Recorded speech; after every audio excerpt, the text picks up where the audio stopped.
Hello everyone and welcome back to another week of exciting shows here on the GSMC Fantasy Sports Podcast, brought to you as always by the GSMC Sports Network.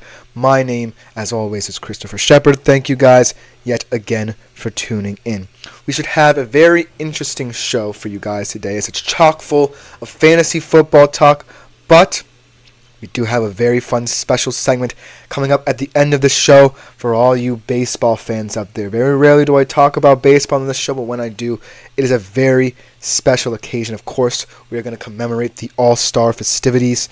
Tonight is the Home Run Derby, and that will be the special segment. But we have a lot of interesting fantasy football segments, kind of looking at breakout stars, any burning fantasy questions you might have, and 5 very intriguing teams who could contribute to your fantasy rushing success. We also have a player profile on the defensive side of the football as well. But before we get into any of that, I do want to remind you guys, as always, to consider liking, following, and subscribing to both my show and the network as a whole. It is greatly appreciated. We also receive a ton of tips and donations, so if you do feel so inclined, please consider leaving them at the link gsmc.cloud. Right there, you will leave your tips and donations, and anything you do leave is greatly appreciated. Also, if you have any burning questions, comments, or concerns about any of my prior segments or even segments from today's show, you can leave them there and they will be answered and addressed at the beginning of the next episode. But without further ado, let's jump right into this fantasy football rich show. And let's start off with a very interesting segment. I was reading an article that really piqued my interest because it talked about breakout players in the style of last year's breakout players. So the next so-and-so, the next big thing for this season. So without further ado, I just want to jump right into it because I found it to be very intriguing. Now, it's going to be a very condensed fantasy football season. What I mean by that is it's going to be jam-packed of very tough decisions in very interesting player markets. Obviously, we've talked a lot about, and we will continue to talk about on this show, the expanding markets for each and every skill position and how much weight you should place on certain positions and when you should wait. Those will be answered in the next episode. But I'm going to be focusing now on players who certainly fit the mold of some of the stars who have risen to the occasion previously in fantasy football. And so I just wanted to highlight them. I thought this article from ESPN was very well written.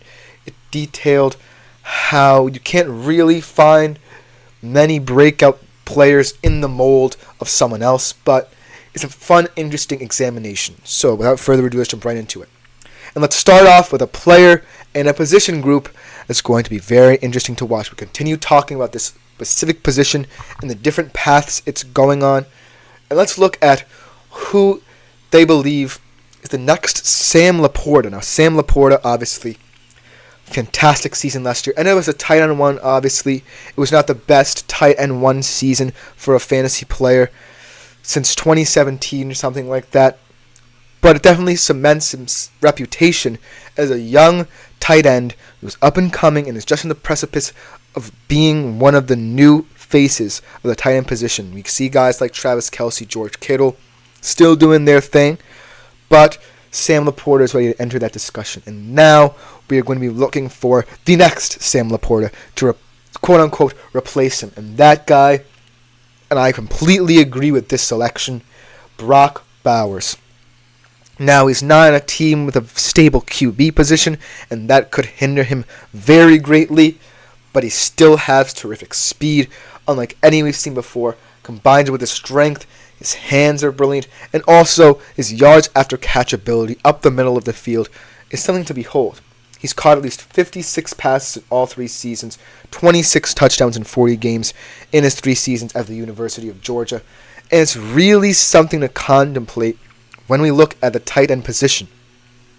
Do you want a younger guy who definitely has more upside but is still improving, or do you want an older guy who has done it so well in the league but might be regressing a little bit, like we saw with Kelce last year? He's still an excellent player, and he's definitely going to be on the conversation to be one of the first tight ends taken, but it's still something to consider in fantasy drafts.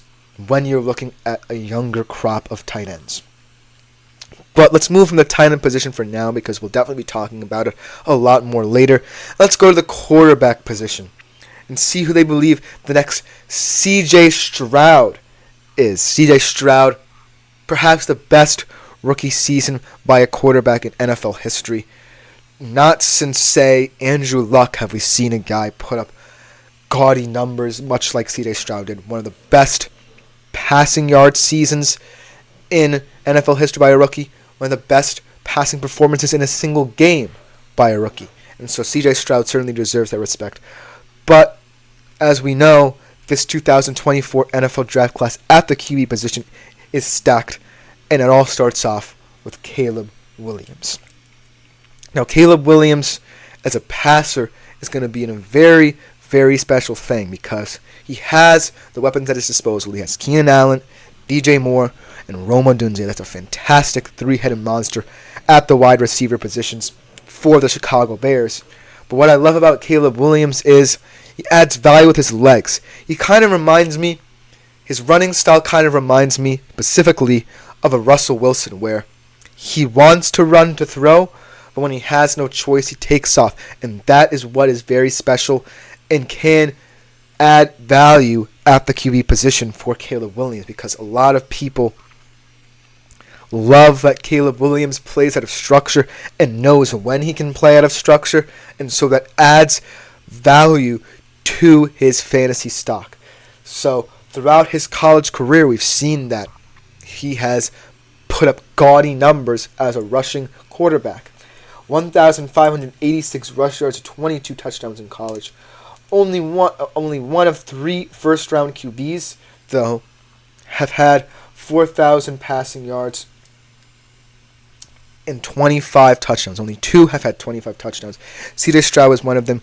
Let's see if Caleb Williams can be added to that total. But let's now go to one of the weirder position groups to break down in terms of last year's younger crop of wide receivers, mainly because of one specific player who I've talked about before on the show, and that is Puka Nacua.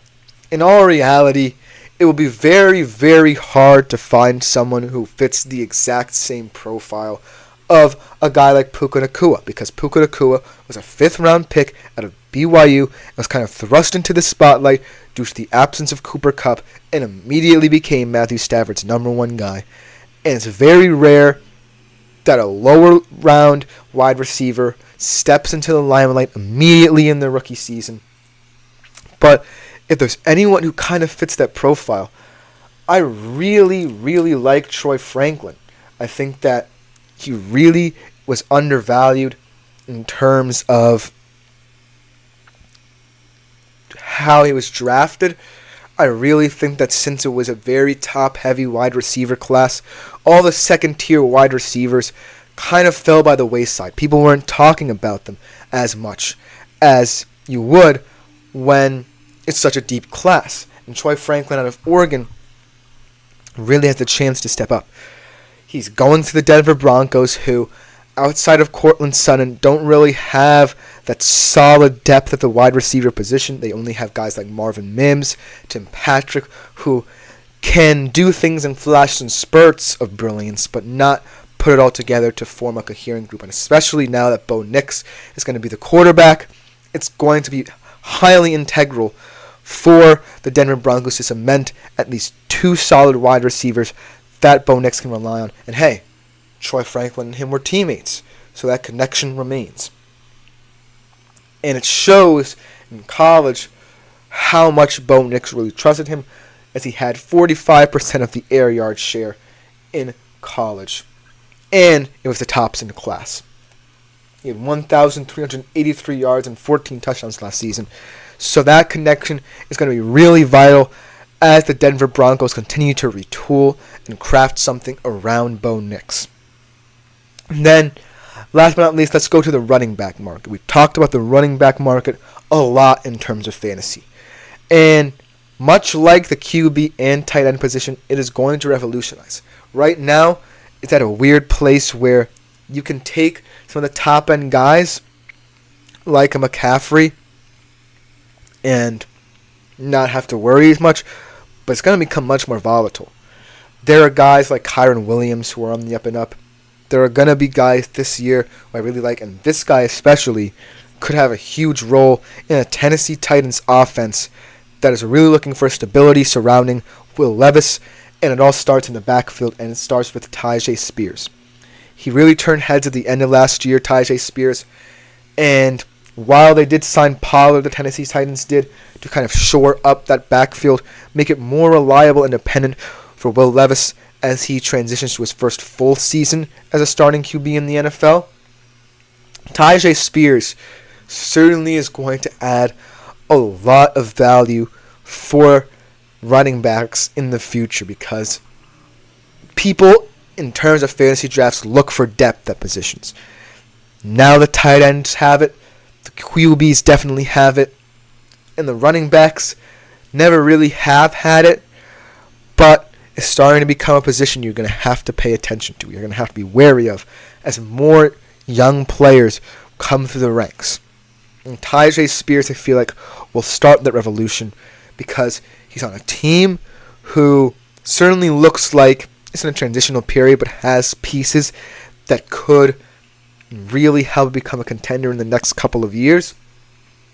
And so, while it's definitely going to look different now that Tony Pollard is in that backfield, I really think that Tyjae Spears is going to start the conversation about how all these young running backs will get their chances to shine in this league and in their respective systems. Because right now, looking at this list, I really like all these players to break out because they're in position groups. They're going to be highly coveted. People are going to take them pretty highly. And so I'm really intrigued to see how this article pans out and how people are going to value these young talents coming out of college. But that will just about do it for this first segment of today's show. Coming next, we answer all the burning fantasy football questions you might have about current position groups, about what to do come fantasy draft time, and most importantly, how to win. You definitely don't want to miss it. We'll be right back on the GSMC Fantasy Sports Podcast to talk more about that. I feel like I'm losing my mind. Is everybody in the world blind? Please, Lord, give me a sign.